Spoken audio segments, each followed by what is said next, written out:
Eu ouvi dizer, e você pode me corrigir se eu estiver errada, que as mulheres na Arábia Saudita não podiam entrar em bancos para fazer transações bancárias ou dirigir veículos. Isso é verdade? Então, se alguma cultura está impedindo elas de irem aos bancos, possuírem propriedades e terem uma conta bancária, isso é cultura.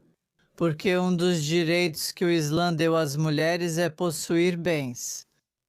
Elas podem ter conta bancária separada e, se ganharem dinheiro, ele pertence só a elas. O marido não tem direito, nem o pai, o filho, o tio, a família. Elas têm 100% do direito de possuir esses bens.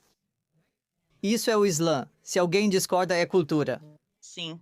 Então, mais um direito seria que elas têm o direito de participar do processo político. Sabe, como no nosso país, as mulheres conquistaram o direito de votar. Quando? Nossa, eu não consigo lembrar. No início dos anos 1920? Anos 1920 e 1920, certo? Mulheres muçulmanas conquistaram o direito de opinar e participar da política. No século VII, isso não ocorria. Sem brincadeira. 13 séculos de avanço, tudo bem? Que tal mais um? Certo, certo. Que tal o direito de possuir propriedade? Tipo agora, se você tiver dinheiro suficiente, ou seu cartão, ou seu cheque, você pode ir e comprar uma casa se ela estiver à venda, por exemplo, ou um carro, ou um terreno, ou uma propriedade. Neste país, só lá pelos anos 1850 e 1860, as senhoras brancas caucasianas casadas conquistaram o direito de possuir propriedade. Certo. No século XIX, as mulheres muçulmanas já tinham esse direito desde o século VII e também podiam ir à faculdade. Aqui neste país, só no século XIX as mulheres conquistaram o direito de cursar o ensino superior, enquanto o Islã já dava esse direito lá no século VII. Sabe, quando me casei, minha esposa manteve o sobrenome dela. Ela não precisa mudar o nome. Neste país, em 1844, foi quando se tornou legal para uma mulher manter o sobrenome dela. Antes disso, o sobrenome dela era trocado pelo sobrenome do marido. É interessante. Então, no que estou tentando dizer, irmã Bunny, é que não devemos olhar para a cultura e pensar, sabe de uma coisa? Isso é o Islã. O Islã é maravilhoso, prático, benéfico, perfeito e empoderador. Mulheres a tal ponto que se tornam estudiosas, fundadoras de hospitais, farmácias e universidades. O que você diz sobre esses direitos? Bem, estou tão empolgada. Acho que esses direitos remontam a séculos antes dos direitos das mulheres neste país. Séculos mesmo. E é uma pena que essa informação não chegue à maior parte da população americana, simplesmente não está disponível. Como você disse, eles estão pegando algumas práticas culturais ruins e rotulando toda a religião muçulmana com base nisso, e é por isso que essas coisas acontecem, está certo? Exatamente, exatamente, não é? Porque, sabe, às vezes existe o medo do desconhecido se não conhecemos as pessoas de verdade. Sim. Podemos pensar no que a mídia diz ou em nossa ignorância, mas quando nos reconhecemos como seres humanos, certo? Comer juntos, socializar juntos, fazer perguntas, educar uns aos outros. Muitas das barreiras culturais que possamos ter vão desaparecer. E então podemos apreciar o que é o Islã ou o que outras pessoas estão pensando e acreditando. E aí construiremos essa ponte, certo? Os laços, as semelhanças, e com base nisso podemos construir sociedades melhores. Sim, estou tão decepcionada porque os preconceitos são tão severos. Eu tenho uma boa amiga há 20 anos e ela meio que manteve seus preconceitos escondidos. Até que Donald Trump, sabe, se tornou presidente, e aí ele é tão racista que meio que instigou isso. E uma pessoa que é uma líder carismática pode com certeza causar um dano incrível. Já vimos isso na história, não é? Infelizmente. Nós já vimos isso na história e eu espero que não piore, mas eu sou meio pessimista em relação à situação e não tenho certeza. Bem, eu não sei como chegar à raiz disso, sabe? Nós já tivemos o racismo contra pessoas negras neste país continuou e continuou. Apesar de todos os programas, apesar de todos os negros instruídos que chegaram ao poder. Sim, e um presidente negro, mas isso não está ajudando, não parece estar fazendo muita diferença nos bairros.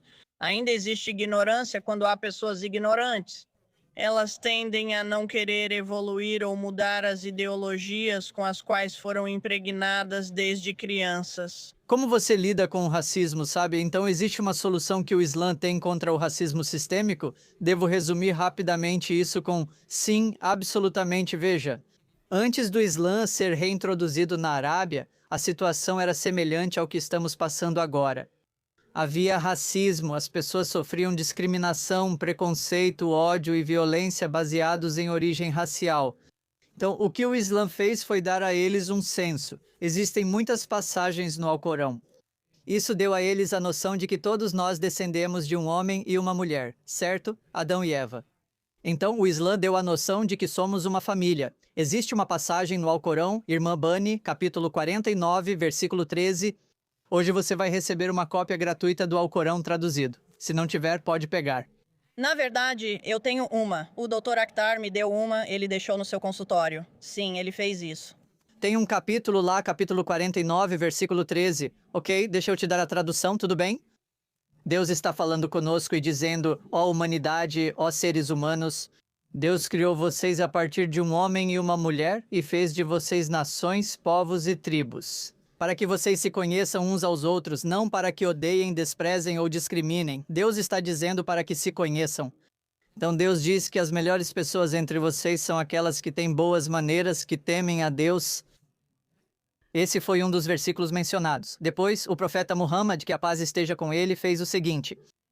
Ele também fez uma declaração de que um árabe não é superior a um não árabe. E um não árabe não é superior a um árabe. Uma pessoa branca não é superior a uma pessoa negra. E uma pessoa negra não é superior a uma pessoa branca.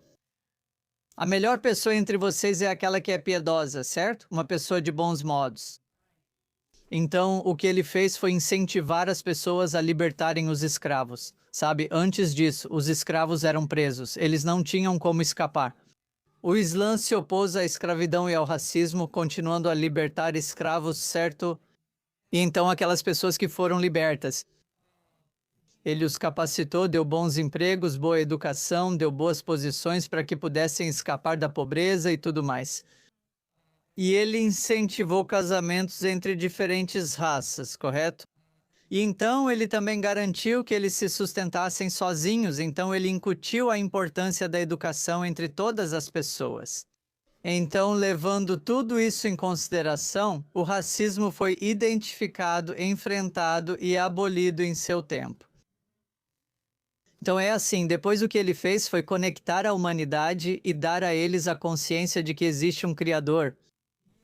Ele está te observando, um dia você estará diante de Deus, mesmo que escape da justiça neste mundo, Deus vai te alcançar lá em cima. Então tenha consciência de que existe o fogo do inferno, haverá consequências e existe o paraíso.